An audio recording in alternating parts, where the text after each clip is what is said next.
तो चलिए करते हैं शुरुआत आज के सेशन की।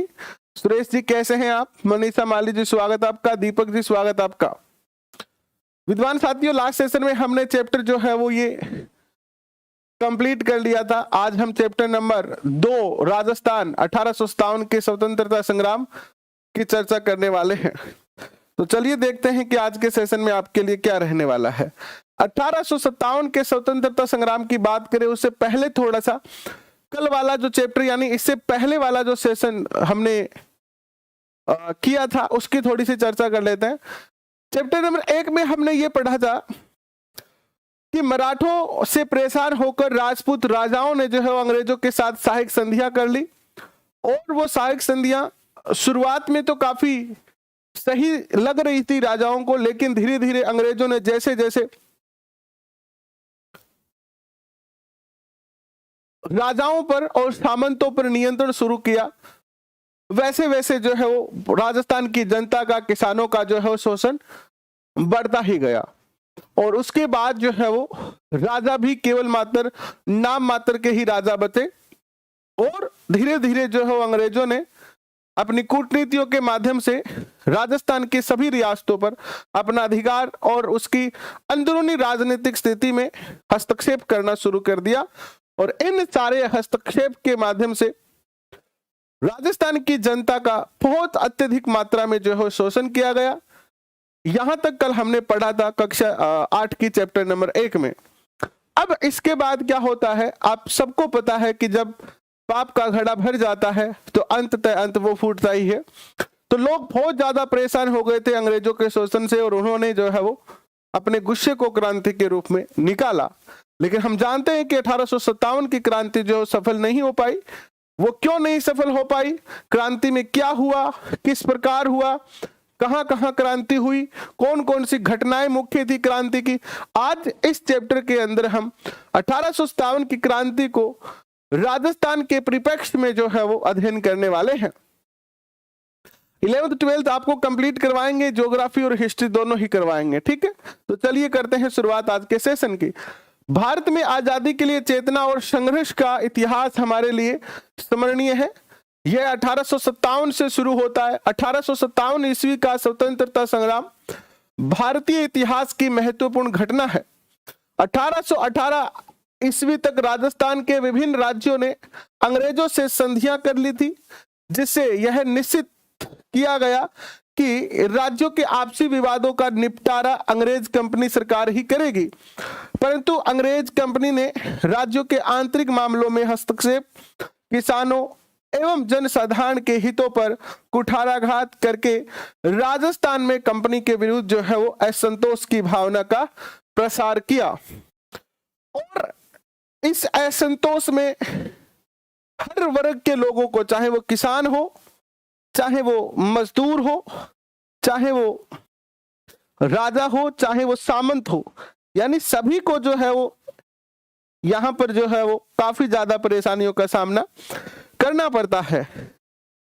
अब देखिए, इन सारी परेशानियों में घिरे राजस्थान के लोगों ने क्या किया। लेकिन 1857 की जो क्रांति है विद्वान साथियों, आप सब जानते हैं कि सबसे ज्यादा जो इसमें योगदान रहा था वो रहा था सैनिक वर्ग का, दूसरा आम जनता का। इसमें उच्च वर्ग और जो पढ़ा लिखा वर्ग था उसने इसमें बिल्कुल निष्क्रिय भूमिका निभाई, यानी किसी तरीके का इन्होंने कोई भी जो है वो रोल नहीं निभाया। इसी कारण जो है 1857 की क्रांति में कहीं ना कहीं असफलता हमें हाथ लगी। आइए चर्चा कर लेते हैं। राजस्थान में 1857 की क्रांति के कारणों की बात करते हैं तो सबसे पहला देखिएगा आपके स्क्रीन पर, कंपनी का राज्यों के आंतरिक शासन में हस्तक्षेप करना। कंपनी का राज्यों के आंतरिक मामलों में हस्तक्षेप करना क्रांति का एक कारण बना। आप सारे बच्चे मिलकर इस सेशन को शेयर कर सकते हैं, अगर आपको अच्छा लगे तो लाइक भी कर सकते हैं। और इतना मैं आपको एश्योरिटी देता हूं विद्वान साथियों कि आपको बुक खरीद के पढ़ने की आवश्यकता नहीं पड़ेगी। अगर आप ये वाला सेशन और इससे पहले वाला जो मैंने वन लाइनर क्वेश्चन करवाया है, वन लाइनर क्वेश्चन मैं दोबारा भी शुरू करवाऊंगा आपको। वन लाइनर क्वेश्चन और डिटेल सेशन अगर ये पढ़ लेते हैं तो इसके बाद राजस्थान जीके में देखिए वैसे तो राजस्थान जीके का बहुत बड़ा पार्ट है, उसका कोई अंत नहीं है, लेकिन मुद्दा हमारे एग्जाम का है, तो एग्जाम में ऑलमोस्ट आपके क्वेश्चन यहां से कवर हो जाते हैं, ऑलमोस्ट आपके क्वेश्चन यहां से जो है वो कवर हो जाते हैं। आप पढ़े, आपको निश्चित तौर पर बेनिफिट होगा। इससे पहले भी जिन बच्चों ने, चाहे वो किसी के एग्जाम की तैयारी कर रहे हो, जिन्होंने one liner question last time 2021 वाले भी पढ़े, उनको भी बहुत बेनिफिट हुआ है, उन्होंने ही हमें फीडबैक देके बताया है। देखिए हस्तक्षेप कैसे हुआ, संधि पत्र की शर्तों की अनदेखी करते हुए अंग्रेज राज्यों के आंतरिक प्रशासन में हस्तक्षेप करने लगे। अब अंग्रेजों ने क्या किया, वैसे तो संधि में यह तय किया गया था कि हम जो है वो राजस्थान के जो शासक हैं उनके अंदरूनी मामलों में, किसी भी राजा के या किसी भी राज्य के अंदरूनी मामले में, यानी उनके घरेलू मामले में किसी प्रकार का हस्तक्षेप नहीं करेंगे। हम केवल बाहरी मामलों में, जैसे किसी दूसरे राज्य ने अगर आक्रमण किया तो उस पर ही हम जो है वो कार्यवाही करेंगे। लेकिन कहीं ना कहीं अंग्रेजों ने अपनी शर्तें भुला दी, संधि की, और 1839 में जोधपुर में किले पर अधिकार कर लिया। 1839 में जोधपुर पर अधिकार कर लिया। मंगरोल के युद्ध में कोटा के महाराव के विरुद्ध दीवान जालिम सिंह झाला है ना, इसकी इन्होंने जो है मदद कर दी थी। गागरोन दुर्ग पर, गागरोन का दुर्ग है, उसमें गागरोन दुर्ग का जो परकोटा है उसको क्या कहा जाता है, जालिम कोट कहा जाता है। क्या कहा जाता है, जालिम कोट। और ये जालिम कोट का निर्माण किसने करवाया था, जालिम सिंह ने करवाया था। मेवाड़ प्रशासन में बार बार हस्तक्षेप आदि कार्य जो है वो क्या किए, अंग्रेजों ने शुरू कर दिए। अंग्रेजों ने राजाओं की प्रभुसत्ता समाप्त कर उन्हें अपनी कृपा दृष्टि पर निर्भर बना लिया। अब देखो पहले तो जो राज्य होता था, पहले जो राज्य होता था उसका जो मालिक होता था वो कौन होता था, वहां का राजा होता था। राजा ही जो है वो पूर्णतः उस क्षेत्र का, उस भाग का जो है वो अधिकारी होता था। लेकिन धीरे धीरे इन्होंने क्या किया कि राजा को क्या करा, राजा को ये लालच देते गए। पहले तो राजा को कहा कि तुम्हें युद्ध करने की आवश्यकता नहीं है, अगर कोई तुम पर आक्रमण करेगा तो हम तुम्हारी रक्षा करेंगे। फिर राजा को कहा कि तुम्हें जो है वो लगान भी लेने की जरूरत नहीं है। फिर राजा को कहा कि तुम बस आराम करो। अब राजा को इन्होंने राजा के बेडरूम तक ही सीमित रख दिया, है ना, बेडरूम में रख दिया इनको कहा कि राजा जी आराम करो, थे रानिया के साथ समय बिताओ, आराम करो, और मैं धाने के ग्राम के हर महीने दिखी है वो पीसा देश धाने 1,00,000 2,00,000 रुपया देश थे, आराम करो, सारो शासन में संभाल थे, क्यों दुख पाओ गर्मी के महीने, है ना। अब राजाओं को धीरे धीरे पहले तो राजाओं को काफी अच्छा लगा, लेकिन धीरे धीरे जो है वो क्या होता है कि यह चीजें मुसीबत बनने लगी, और एक तरीके से सारे राजा जो है वो इनके ऊपर डिपेंड हो गए। यानी अपने ही घर में राजा जो है वो स्वतंत्र नहीं रहे, वो अंग्रेजों की कृपा दृष्टि पर आधारित हो गए कि अंग्रेज उनको जितना। फिर इसके बाद अंग्रेजों ने क्या किया, जो राजाओं को मंथली सैलरी देना शुरू कर दिया। पहले मान लो 1 लाख दी, फिर 70 कर दी, फिर 60 कर दी, फिर 50 कर दी, और इस तरीके से राजा जो है वो अपने ही घर में कैद होकर रह गए, है ना। प्रियांशी जी कैसे हैं आप, राजेश चौधरी जी कैसे हैं, चलिए आगे बढ़ते हैं। राज्यों में उत्तराधिकार के प्रश्न पर असंतोष। अब अंग्रेजों ने एक और काम किया कि जहां जहां पर भी उत्तराधिकार की लड़ाई चल रही थी, जहां जहां पर भी उत्तराधिकार का संघर्ष चल रहा था, उसमें ये अंग्रेजों ने जाकर क्या किया, किसी एक का पक्ष ले लिया। जैसे ये राज्य है और उसमें ए और बी दोनों लड़ रहे हैं, तो ए का पक्ष लेकर इसको शासक बना दिया, और इनडायरेक्टली यहां पर अंग्रेजों का ही शासन हो गया। निसंतान राजाओं द्वारा गोद लेने संबंधी मामलों में कंपनी ने अपना निर्णय देशी रियासतों पर लादने की कोशिश की, जिससे 1826 में अलवर राज्य में हस्तक्षेप कर अलवर राज्य को 2 हिस्सों में इन्होंने बांट दिया। 1826 में भरतपुर के लोहागढ़ दुर्ग को नष्ट कर पॉलिटिकल एजेंट के अधीन काउंसिल की नियुक्ति की। 1844 में बांसवाड़ा महारावल लक्ष्मण सिंह की नाबालिगी के कारण अंग्रेजों ने जो है वो बांसवाड़ा पर अधिकार कर लिया, नियंत्रण स्थापित कर लिया। आदि हस्तक्षेप से कंपनी सरकार के विरुद्ध जो है राजाओं में असंतोष की भावना बलवती होने लगी। यानी राजाओं में भी जो है वो, कुछ राजाओं में भी जो है वो क्या होने लगा, धीरे धीरे जो है वो असंतोष बढ़ने लगा। हालांकि राजा जो है वो इतना जल्दी इस विरोध में सामने नहीं आए। राजा जो थे वो इतना जल्दी इस विरोध में क्या नहीं आए, सामने नहीं आए। इन थोड़े राजा क्या थे, मजबूर हो गए थे, अपने ही घर में वो कैदी बन गए थे। ठीक है, आगे देखिए क्या आता है। सामान्य जनता की भावना, राजस्थान में सामान्य जनता की भावना अंग्रेजों के विरुद्ध चरम पर थी। अंग्रेजों की अपनी धर्म प्रचार नीति, सामाजिक सुधार एवं आर्थिक नीतियों को यहां की जनता ने अपने धर्म व जीवन में अंग्रेजों द्वारा हस्तक्षेप की संज्ञा दी। डूंग जी, जवाहर जी और लोठू जाट ने नसीराबाद की सैनिक छावनी को लूटना आम जनता में बहुत सारी प्रसन्नता का कारण बनता था। यानी अंग्रेज जो थे वो कुछ सामाजिक सुधार भी करना चाहते थे, और ये भी भारतीयों को, राजस्थान के लोगों को पसंद नहीं था। भाई सीधी सीधी बात है, नहीं पसंद होगा। बहुत सारी प्रथाएं थी, चाहे वो कुप्रथा क्यों ना हो, कुप्रथा तो आज हमें लग रही है, लेकिन अचानक कोई आके हमें कह दे कि ये आप जो कार्य कर रहे हैं गलत है, तो हम आसानी से उसे क्या नहीं करेंगे, एक्सेप्ट नहीं करेंगे। सीधी सी बात है, ये तो आसानी से तो हम उसको एक्सेप्ट नहीं करेंगे ना। तो राजस्थान में जो समाज सुधार किए गए, जो प्रथाओं पे रोक लगाई गई, वो आम जनता के अंदर असंतोष का भाव पैदा कर रही थी। धार्मिक मामलों में हस्तक्षेप, क्योंकि अंग्रेजों ने भारत में और राजस्थान में जो है वो ईसाई मिशनरियों से लोगों को जबरदस्ती लालच देकर, डरा धमकाकर ईसाई बनाने के लिए छोड़ दिया था। यानी ईसाई धर्म प्रचारक जो है लोगों को क्या बनाने का प्रयास कर रहे थे, ईसाई बनाने का प्रयास यहां पर कर रहे थे। अब इस समय जो है वो सीकर के पाटौदा गांव के जैसे कि डूंग जी, जवाहर जी, लोठू जाट जैसे युवा जो है ये क्या कर लेते हैं, बगावत करनी शुरू करते हैं, अंग्रेजों को लूटना शुरू करते हैं। जो सेठ साहूकार थे, जो अंग्रेजों के पक्ष में थे, उनको लूटना शुरू करते हैं और उनसे धन लूट लूट कर जो है वो सामान्य जनता में बांटना शुरू करते हैं। और ये इस समय जो है क्रांतिकारी प्लस लोक देवता के रूप में जो है प्रसिद्ध हो जाते हैं। इसके बाद देखिएगा, राज्यों के आर्थिक मामलों में हस्तक्षेप। अंग्रेजों ने जो है वो राज्य के आर्थिक मामलों में भी हस्तक्षेप शुरू कर दिया। अंग्रेज कंपनी ने राज्यों के साथ खिराज वसूलने की प्रथा द्वारा आर्थिक शोषण की नीति लागू कर दी। इसके अतिरिक्त राज्यों में शांति व्यवस्था के नाम पर धन वसूलने लगे। यहां से जो क्वेश्चन है वो बहुत ही महत्वपूर्ण क्वेश्चन बनते हैं। अगर आप लिखना चाहेंगे तो आपको बहुत मजा आएगा, और आप पेपर उठा के देख लीजिएगा। 1822 में मारवाड़ बटालियन, ये जो लाइन मैं लिखा रहा हूं, हालांकि मैंने हाईलाइट भी कर रखी है, लेकिन मैं इसलिए लिख रहा हूं ताकि आप मोटिवेट हो सके लिखने के लिए। 1834 के अंदर शेखावाटी ब्रिगेड, बार बार पूछे जाने वाले क्वेश्चन है। शेखावाटी ब्रिगेड,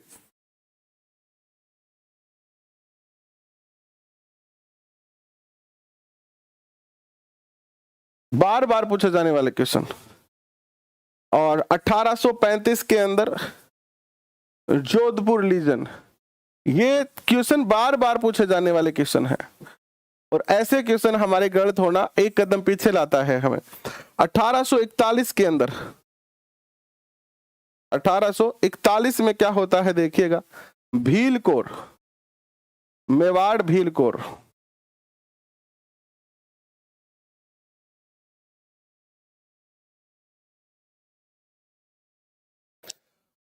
अंग्रेजों ने एक नई चाल चली। अंग्रेज तो पहले से तय कर चुके थे कि हमें भारत में, क्योंकि देखो भाई सीधी बात है, अगर ये घर का भाई लड़ेगा नहीं, अगर भाई भाई आपस में लड़ेंगे, जिस घर में आपसी एकता नहीं होती है उस घर में अक्सर दूसरे लोग फायदा उठाते हैं। जैसे घर में अगर सास बहू लड़ रही है तो पड़ोसन आके फायदा उठा लेगी और वो आपको और ज्यादा लड़ा के जाएगी। अगर भाई भाई लड़ रहे हैं तो पड़ोसी आकर आप उन दोनों भाइयों को और ज्यादा लड़ाएंगे और उन दोनों से लाभ प्राप्त करने का प्रयास करेंगे। तो राजस्थान में भी क्या हो रहा था कि सारे राजपूत शासक आपस में लड़ रहे थे, एकता थी नहीं। इस चीज का फायदा अंग्रेज उठाए, पहले सहायक संधियां कर ली। अब अंग्रेजों ने क्या सोचा कि सहायक संधि से काम नहीं चलेगा, क्योंकि ये जानते थे कि हम जितना ज्यादा शोषण करेंगे, कभी ना कभी इस शोषण के कारण जो है वो यहाँ की जनता, यहाँ के राजा, यहाँ के शासक हमारा जो है वो विरोध तो करेंगे ही, हमारा विरोध तो करेंगे ही। तो इन्होंने क्या किया, पैसे तो राजा के लगते थे और सेना गठित कर ली अपनी, और ये दिया कारण कि देखिए हमें आपकी रक्षा करनी है। जैसे मेवाड़ में सेना गठित की, मेवाड़ भीलकोर, तो कहा कि हमें मेवाड़ में सेना चाहिए ताकि हम मेवाड़ की रक्षा कर सके। उस सेना का जितना भी खर्च होता है वो तो राजा वहन करेगा, और वो सेना कमांड किसकी मानेगी, अंग्रेजों की मानेगी। कमांड किसकी मानेगी, वो अंग्रेजों की मानेगी। और इस प्रकार से राजस्थान में विभिन्न सैनिक जो है वो बटालियन का गठन किया गया, और सभी बटालियन का रख रखाव का खर्चा भी संबंधित राज्यों से ही वसूला गया। कितनी गहरी चाल है ये देखिए आप, चाल कितनी गहरी है। अगला जो कारण था वो था सामंतों की मनोदशा। अब अगर आप देखते हो अंग्रेजों के आने से पहले, अंग्रेजों के पूर्व जो राजा और सामंत होते थे ना, राजा और सामंतों के मध्य जो संबंध था वो कैसा संबंध था,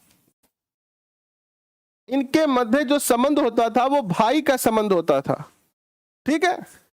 लेकिन अंग्रेजों के आने के बाद ये भाई से किसका हो गया, सेवक का हो गया, नौकर का हो गया। अंग्रेजों से पहले सामंत और राजा, अब भाई भाई का संबंध था इनका, ये क्वेश्चन पूछा जा सकता है। लेकिन अंग्रेजों के आने के बाद ये संबंध जो है वो उसमें बहुत बड़ी दरार आई, अंग्रेजों ने दरार डाल दी, और ये संबंध जो है वो राजा और सेवक का या नौकर और सेवक का हो गया, नौकर और राजा का हो गया। 1818 ईस्वी की संधियों से पूर्व तक शासकों का मुख्यतः सामंतों पर ही निर्भर रहना पड़ता था। अतः संधि के पश्चात सामंतों पर उनकी निर्भरता प्राय समाप्त हो गई।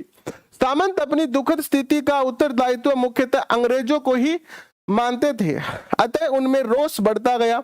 आउवा, कोठारिया और शलुम्बर ठिकानों में इसके प्रमुख उदाहरण हमें देखने को मिलते हैं। तत्कालिक कारण, ये तो कारण थे ही जो लंबे समय से चलते आ रहे थे, बट तत्कालिक कारण क्या थे, करंट जो कारण थे वो क्या थे, आइए उनकी चर्चा करते हैं।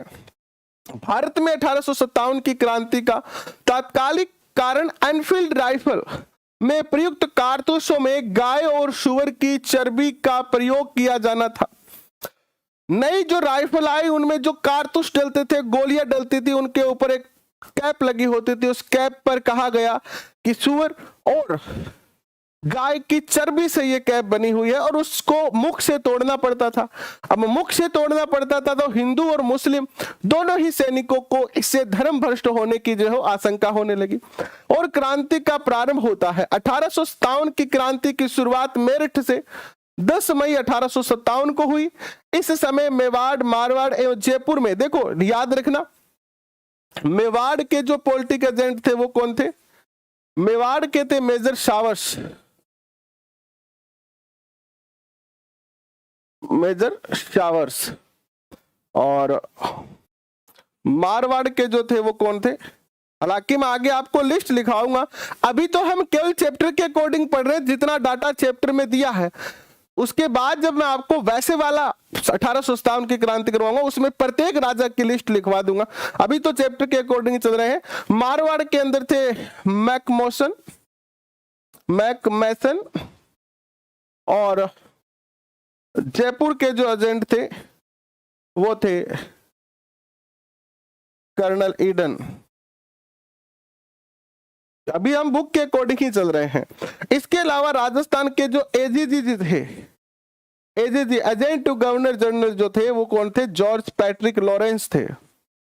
यहां से क्वेश्चन हमेशा ही पूछा जाता रहा है, यहां से क्वेश्चन हमेशा ही पूछा जाता रहा है, ये सारी बातें यहां लिखी हुई है। 1857 की क्रांति के समय राजस्थान में 6 सैनिक छावनियां थी। पहली थी नसीराबाद जो अजमेर में थी, और 15वीं बंगाल नेटिव इन्फेंट्री इसका नाम था। दूसरी थी नीमच में, ग्वालियर के अंदर है नीमच, ये मालवा मेवाड़ राजपुताना रेजिडेंट इसका नाम था।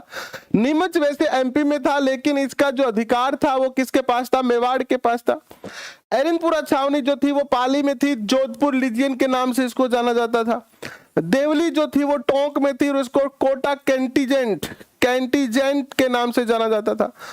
ब्यावर के अंदर जो है, ब्यावर अजमेर में एक सैनिक छावनी थी, अजमेर में 2 सैनिक छावनियां थी, मेर रेजिमेंट कहा जाता था इसको, और एक थी खेरवाड़ा उदयपुर के अंदर भील रेजिमेंट। तो ये 6 सैनिक छावनियां जो थी वो राजस्थान में थी तब 1857 की क्रांति के समय। अब देखते हैं कि राजस्थान में क्रांति की शुरुआत कैसे होती है। इन सैनिक छावनियों में 5000 भारतीय सैनिकों के अतिरिक्त कोई भी यूरोपीय सैनिक नहीं था। तो क्रांति के समय राजस्थान की 6 सैनिक छावनियों में कुल मिलाकर कितने सैनिक थे? तो 5000 सैनिक थे। एजीजी के लिए यह इन्हें नियंत्रित में रखना एक गंभीर चिंता का विषय था। 19 मई 1857 को एजीजी लॉरेंस को मेरठ विद्रोह की सूचना माउंट आबू में मिलती है, और यही क्वेश्चन पूछा भी जा चुका है कि राजस्थान के एजीजी को 1857 की क्रांति या फिर मेरठ के विद्रोह की सूचना जब प्राप्त हुई तो वो कहां पर थे? तो कहां थे वो? माउंट आबू में थे। उसने भी राजाओं को निर्देशित किया कि राज्यों में शांति व्यवस्था बनाए रखे तथा शांति से विद्रोहियों का दमन करें। सबसे पहले राजस्थान में नसीराबाद के अंदर जो है वो 28 मई 1857 ईस्वी को नसीराबाद छावनी में सैनिकों ने जो है क्या कर दिया है? विद्रोह कर दिया है। कब? 28 मई को, 28 मई 1857 को। इन क्रांतिकारी सैनिकों ने तोपखाने के सैनिकों को अपनी तरफ मिलाकर तोप पर अधिकार कर लिया। विद्रोही सैनिक, यहां पर जो विद्रोही शब्द है ये कहना गलत है, क्रांतिकारी कहते हैं हम। तो क्रांतिकारी सैनिकों ने छावनी को लूट लिया। मेजर स्फोर्टिसवुड और न्यूबरी की हत्या कर दी गई और सैनिकों ने दिल्ली की ओर जो है वो प्रस्थान किया। ये हमारा दुर्भाग्य है कि चाहे एनसीईआरटी हो चाहे आरबीएसई हो, जब भी आप 1857 की क्रांति पढ़ते हैं आजादी के इतने साल बाद भी, तब भी इनको विद्रोही कहा जाता है। जिन्होंने भारत की आजादी के लिए, लोगों के हितों के लिए विरोध किया। हाँ, अंग्रेज सरकार अगर इन्हें विद्रोही कहे तो ये बात ठीक है, अंग्रेज सरकार कहे क्योंकि अंग्रेजों के खिलाफ था, लेकिन हमारे खिलाफ नहीं था। बुक में यहां क्रांतिकारी लिखते तो और ज्यादा मजा आता, और ज्यादा थोड़ा सा उन क्रांतिकारियों को सम्मान मिलता जिन्होंने देश की आजादी के लिए निरंतर प्रयत्न किए। तो हम इनको यहां पर क्या पढ़ेंगे? क्रांतिकारी पढ़ेंगे। और क्वेश्चन ये बन सकता है कि नसीराबाद में किन 2 सैनिक अफसरों की हत्या कर दी गई थी? तो मेजर स्फोर्टिसवुड और न्यूबरी की हत्या करके दिल्ली की ओर प्रस्थान कर जाते हैं।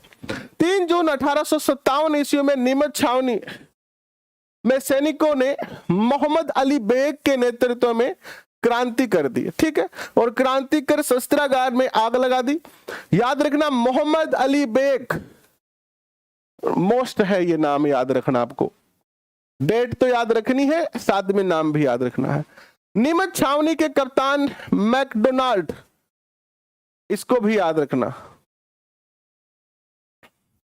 ने किले की रक्षा का प्रयास किया, परंतु किले में तैनात सेना ने भी संघर्ष शुरू कर दिया।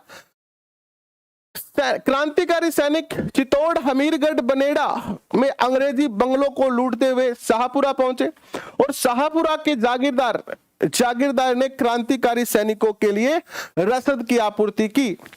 नीमच में क्रांति की सूचना पाते ही सावर्स ने मेवाड़ की एक पलटन को, यानी पलटन अर्थात एक टुकड़ी को क्रांतिकारियों को निकालने के लिए भेजा और स्वयं नीमच की ओर बढ़ा। सावर्स ने कोटा, बूंदी और मेवाड़ की सेनाओं की सहायता से जो है नीमच पर पुनः अधिकार कर लिया। तो ये जो था वो था क्या? नीमच में क्रांति। नीमच में क्रांति, नीमच में क्रांति।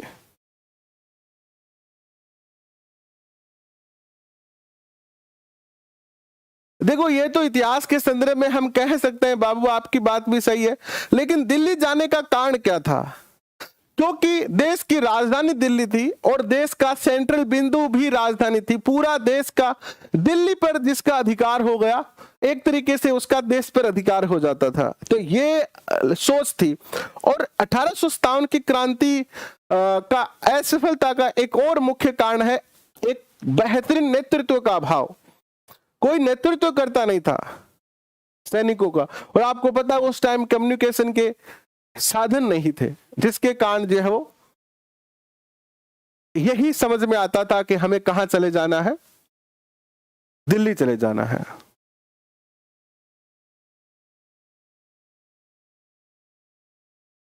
चलिए आगे बढ़ते हैं।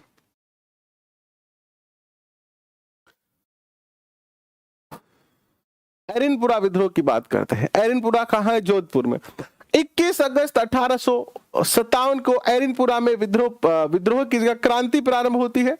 जोधपुर लीजियन में, याद रखना नाम, मोती खां, सूबेदार शीतल प्रसाद और तिलक राम, ये तीनों नाम आप याद रखना, बहुत अच्छे और बेहतरीन नाम है ये। इन्होंने जो है वो क्रांति का जो है वो बिगुल बजाया।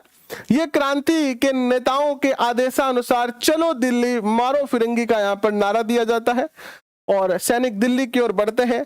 आउवा के ठाकुर कुशाल सिंह ने इन सैनिकों से मिले और इन्हें अपने साथ आउवा ले गए।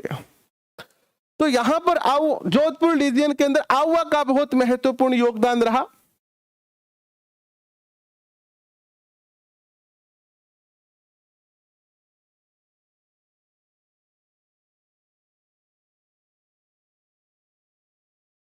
आगे बढ़ते हैं। आउवा का विद्रोह। आउवा में विद्रोह का कारण क्या था? देखिए, आउवा में क्रांति का नेतृत्व ठाकुर कुशाल सिंह चंपावत के द्वारा किया गया। आउवा, आसोपा, आलनियावास, लांबिया, गुलर, रूढ़ावास परगने के सैनिकों ने 8 सितंबर 1857 को बिठोड़ा पाली में, कहां है बिठोड़ा? पाली में कैप्टन हितकोट व जोधपुर के महाराजा तख्त सिंह की संयुक्त सेना को जो इन्होंने पराजित किया। तो बिठोड़ा का युद्ध कब हुआ? ये क्वेश्चन बार बार पूछा गया है। बिठोड़ा का युद्ध कब हुआ? ये क्वेश्चन बार बार पूछा जा चुका है, तो ये क्वेश्चन आप याद रख सकते हैं। इसके बाद 18 सितंबर 1857 को 10 दिन बाद, ठीक 10 दिन बाद, 8 के बाद 18 याद रखना आसान है, 8 के बाद 18 सितंबर 1857 को क्रांतिकारियों तथा जोधपुर के पॉलिटिकल एजेंट मैकमेसन के बीच चेलावास का युद्ध हुआ। तो दूसरा जो युद्ध हुआ है वो कौन सा हुआ है? चेलावास का। ये 8 तारीख को हुआ और ये 18 तारीख को हुआ। सितंबर तो सेम ही है। इस युद्ध में मैकमेसन का सिर काटा गया। मैकमेसन का सिर काटकर आउवा के किले के दरवाजे पे लटका दिया गया। ब्रिगेडियर होम्स के नेतृत्व में सेना ने जनवरी 1858 में आउवा पर आक्रमण कर किले पर अधिकार किया और आउवा की क्रांति को आज भी लोग होली आदि के लोक गीतों के माध्यम से याद रखते हैं। जैसे कि होली पर गीत गाया जाता है यहाँ कि ढोल बाजे चंग बाजे, ढोल बाजे चंग बाजे, भलो बाजो बांकियो, ढोल बाजे चंग बाजे, भलो बाजो बांकियो, एजेंट को मारकर दरवाजे पर टांकियो। होली के अवसर पर यहां पर गीत गाया जाता है। कोटा में विद्रोह की बात करते हैं, कोटा में क्रांति की बात करते हैं। तो कोटा में क्रांति की शुरुआत 15 अक्टूबर 1857 को होती है और इसके जो नेतृत्व करता थे उनमें जो नाम है वो बहुत ही महत्वपूर्ण है। लाला जयदयाल और मेहराब अली खां या मेहराब खां, दोनों ही सही है। राजस्थान में सबसे ज्यादा सुनियोजित व सुनियंत्रित जो क्रांति थी वो कोटा में हुई।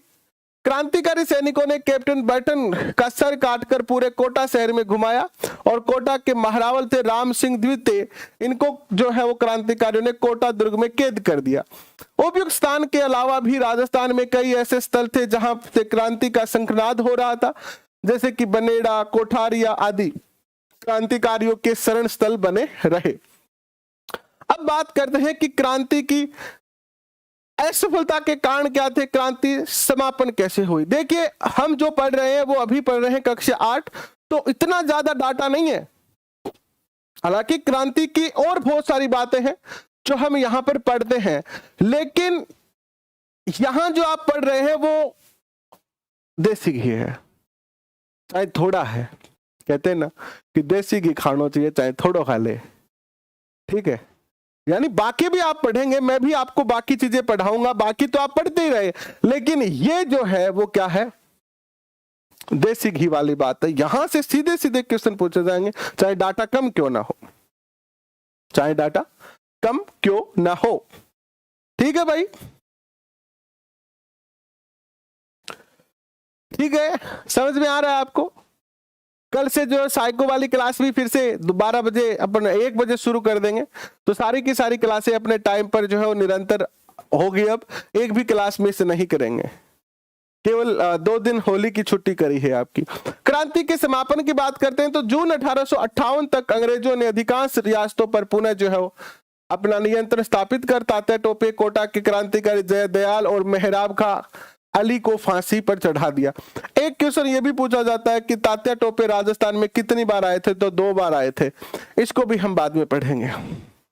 क्रांति की असफलता के कारण की बात करते हैं तो 1857 का स्वाधीनता आंदोलन राजस्थान में पूरी निष्ठा और जोश के साथ चला, परंतु निम्न कारणों से इसे अपेक्षित सफलता नहीं मिलती है, जिसमें अधिकांश राजा महाराजाओं द्वारा अंग्रेजों को भरपूर सहयोग प्रदान किया गया।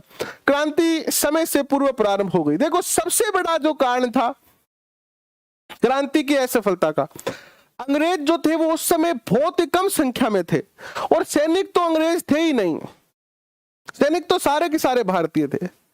हम 1947 में आजाद हुए, है ना, हम 1857 में आजाद हो जाते, लगभग 100 साल पहले, है ना, लगभग 100 साल पहले हम आजाद हो जाते।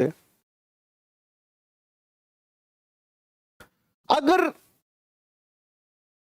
जितने भी राजा थे, अगर वो सारे के सारे राजा क्रांतिकारियों का सहयोग करते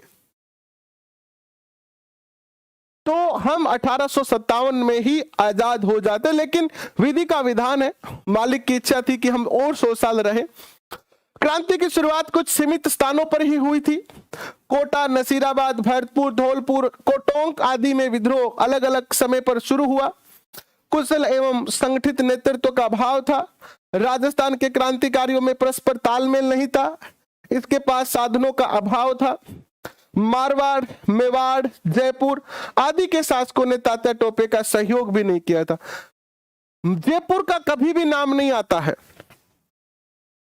जयपुर का ना 1857 की क्रांति में नाम आता है, ना आजादी की लड़ाई में नाम आता है, ना भारत छोड़ो आंदोलन में नाम आता है।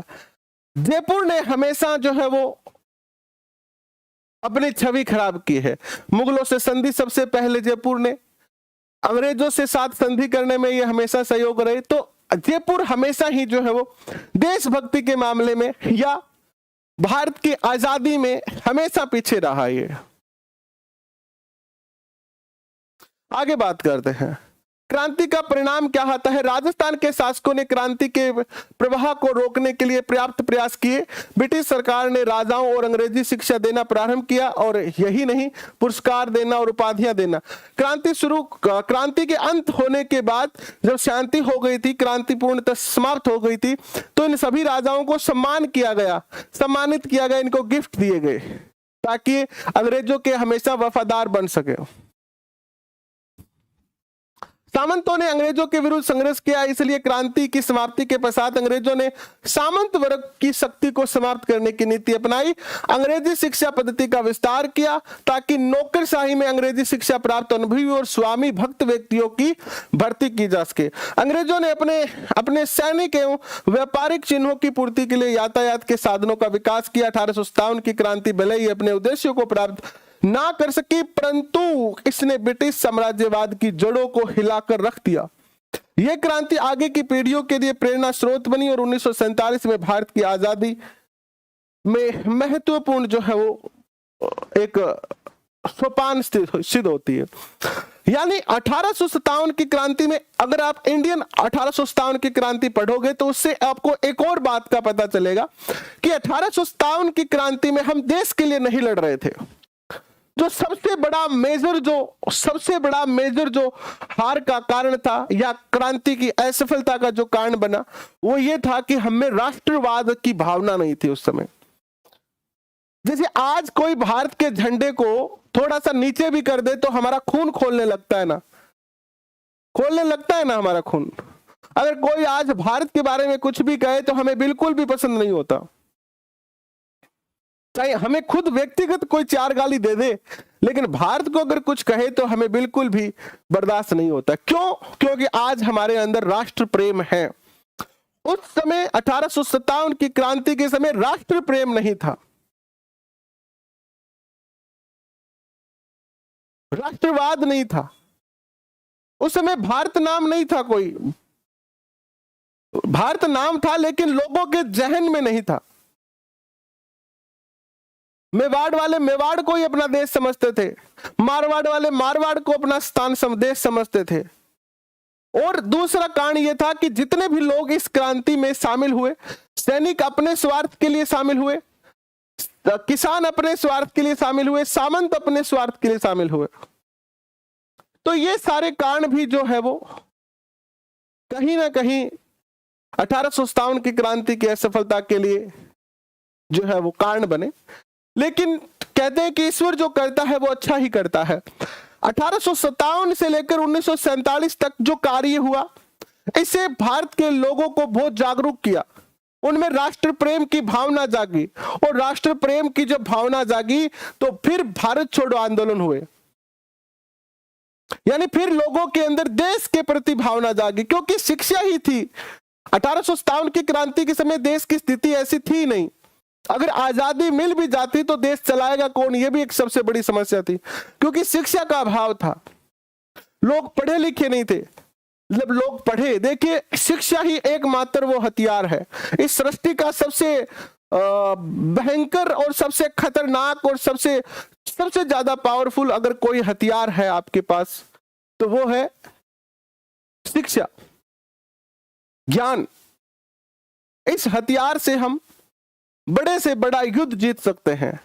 हम चाहे कैसी भी स्थिति में हो, अमीर हो गरीब हो, हम अपनी स्थिति को, अपनी व्यवस्था को परिवर्तित कर सकते हैं। तो ज्ञान जितना ज्यादा बढ़ेगा, शिक्षा का प्रसार जितना ज्यादा होगा, उतना ही जो है वो हम अपनी स्थिति से ऊपर उठ पाएंगे। तो हमेशा जब भी पढ़े, बेहतर पढ़े, ज्ञान बढ़ाने के लिए पढ़े, ना कि पेपर पास करने के लिए।